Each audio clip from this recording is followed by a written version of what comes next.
Hello everyone, स्वागत है आप सभी का फिरोज शाह पैरामेडिकल के इस यूट्यूब चैनल के अंदर। अगर आप इस चैनल पे नए हैं तो एक बार चैनल को सब्सक्राइब जरूर कर दीजिएगा। तो आइए चलिए हम लोग बात करते हैं यहाँ पे एम्स और एसजीपीजीआई के अंदर जो ओटी असिस्टेंट की वैकेंसी आई है, तो कौन सा आपके लिए बेहतर रहने वाला है, एसजीपीजीआई या फिर एम्स। तो इस वीडियो को ध्यान से जरूर देखना है और पूरा जरूर देखने के बाद इसको अपने दोस्तों तक शेयर जरूर करिए। आइए चलिए बात करते हैं। तो यहाँ पे देखिए एसजीपीजीआई वर्सेस एम्स और ESIC, which one is better for you. तो वैकेंसी यहाँ पर आई है, दोनों में वैकेंसी आती है, एसजीपीजीआई में भी आता है और एम्स के अंदर एम्स सीआरई करके वैकेंसी आती है, उसमें भी ओटी असिस्टेंट की एक वैकेंसी आती है। तो देखिए यहाँ पे एसजीपीजीआई वाले क्या मांग रहे हैं, एक्सपीरियंस मांग रहे हैं, क्या कोर्स आपका होना चाहिए, और एम्स ईएसआईसी वाले क्या मांगते हैं। तो आगे चलिए देखते हैं। तो देखिए अगर आप एसजीपीजीआई लखनऊ के अंदर जाना चाहते हैं, यूपी के अंदर, तब आपके पास क्या होना चाहिए। तो सिर्फ आपके पास आपकी डिग्री होनी चाहिए ओटी असिस्टेंट की, किसी भी तरह का कोई एक्सपीरियंस यहाँ पर नहीं मांगा गया है।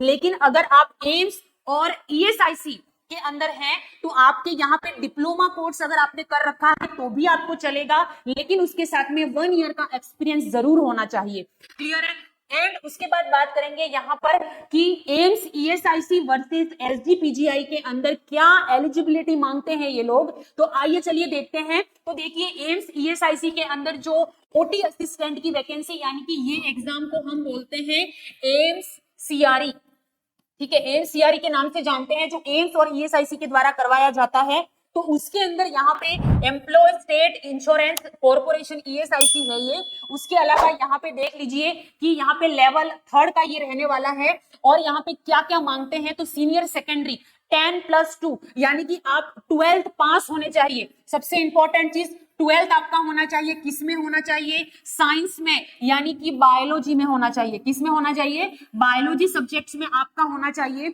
उसके अलावा यहाँ पे qualification from a recognised board with a 1 year experience in OT of a recognised hospital, ठीक है। यहाँ पे यानी कि 12वीं पास आप होने चाहिए बायोलॉजी सब्जेक्ट के अंदर, साइंस होना चाहिए आपका, और यहाँ पे 1 ईयर का आपको एक्सपीरियंस लगेगा। क्या लगेगा, 1 ईयर का हॉस्पिटल एक्सपीरियंस आपको यहाँ पे लगने वाला है। और आपका डिप्लोमा होगा या 12th पास आप हैं तो भी यहाँ पे चलेगा।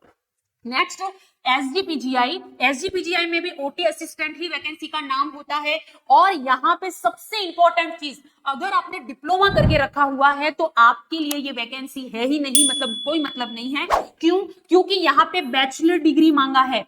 ओटी असिस्टेंट के अंदर आपका डिग्री कोर्स होना चाहिए, डिप्लोमा नहीं, ठीक है। डिप्लोमा सिर्फ आपको एम्स ईएसआईसी में चलेगा। यहाँ पे आपको बैचलर डिग्री होना चाहिए, आपका बीएससी होना चाहिए, किसमें, ओटी टेक्नीशियन, यानी कि anaesthesia and operation theatre technologist का आपके पास डिग्री होना चाहिए। तो ये यही यहाँ पे लिखा हुआ है कि बैचलर डिग्री आपके पास होनी चाहिए, किसी भी रेप्यूटेड यूनिवर्सिटी के अंदर आपका ये होना चाहिए बैचलर डिग्री ओटी असिस्टेंट का, ठीक है। तो जो बच्चे जिन्होंने डिप्लोमा करके रखा हुआ है या फिर जो 12th साइंस से पास है, बायोलॉजी से पास है और उनके पास 1 साल का एक्सपीरियंस है किसी भी हॉस्पिटल के अंदर, तब आप एलिजिबल हो एम्स और ईएसआईसी यानी कि एम्स सीआरई के अंदर। लेकिन अगर आपके पास बैचलर डिग्री है तो आप किसके लिए एलिजिबल हो, एसजीपीजीआई के लिए भी एलिजिबल आप है, ठीक है। तो आप ही अंदाजा लगा सकते हैं कि विच वन इज बेटर, ठीक है, आपके लिए कौन सा अच्छा है, इसका अंदाजा आप खुद अपने आप लगा सकते हैं कि कौन सा आपके लिए बेटर रहेगा यहाँ पर, ठीक है। तो यहाँ पे देख लीजिए एम्स ईएसआईसी यानी एम्स सीआरई वाले सिर्फ आपको 12th पास साइंस होना चाहिए, आपके पास प्लस 1 ईयर का एक्सपीरियंस होना चाहिए। तो ये कुछ ज्यादा इजी है एसजीपीजीआई के मुकाबले, क्योंकि एसजीपीजीआई जो है उसमें आपको डिप्लोमा कोर्स, सॉरी, आपका बैचलर डिग्री मांगा गया है वहां पर, जो कि बहुत कम बच्चों को देखने को मिलता है।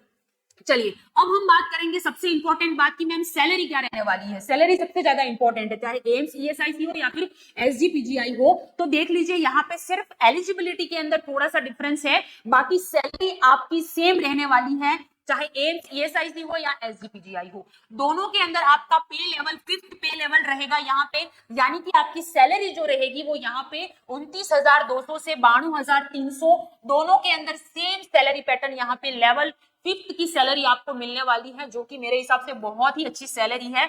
दोनों के अंदर सैलरी आपकी सेम रहने वाली है, ठीक है। तो अगर कौन सा बेहतर है, हु विंस, तो देखिए मैंने पहले भी बोला है, जो अगर आपने 12th पास हो ठीक है, और 1 साल का किसी भी हॉस्पिटल में आपको एक्सपीरियंस है तो आपके लिए बेहतर है एम्स, सीआरई, है ना। और अगर आपके पास बैचलर डिग्री है, अगर कुछ बच्चों के पास होती है बैचलर डिग्री, तो आपके पास आपके लिए बेहतर कौन सा है, एसजीपीजीआई बेटर है।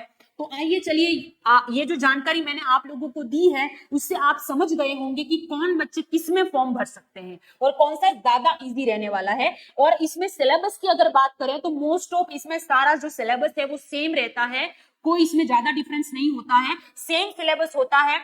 एम्स ईएसआईसी वाला एम्स वाला कंडक्ट करवाता है, एसजीपीजीआई जो है वो लखनऊ की उनकी ओन्ड जो यूनिवर्सिटी है वो इसको कंडक्ट करवा रही है। सैलरी प्रोसेस सब कुछ यहाँ पे सेम है। तो अगर आपके पास बीएससी है, बैचलर डिग्री है ओटी के अंदर, है ना, अगर आपने डिग्री कोर्स करके रखा हुआ है ओटी टेक्नीशियन में, ओटी टेक्नोलॉजिस्ट में, तो आपके लिए बेहतर कौन सा है, एसजीपीजीआई लखनऊ बेस्ट है।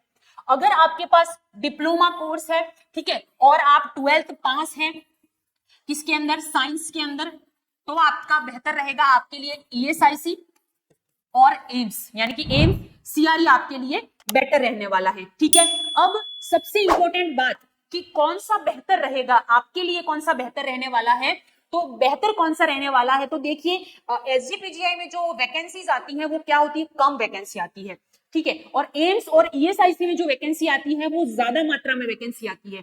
तो सिलेक्शन के चांसेस जो रहते हैं वो एम्स और ईएसआईसी यानी कि एम्स सीआरई में ज्यादा रहते हैं इसके मुकाबले की एसजीपीजीआई, बिकॉज वैकेंसी उसमें ज्यादा आती है, उसमें वैकेंसीज कम आती है।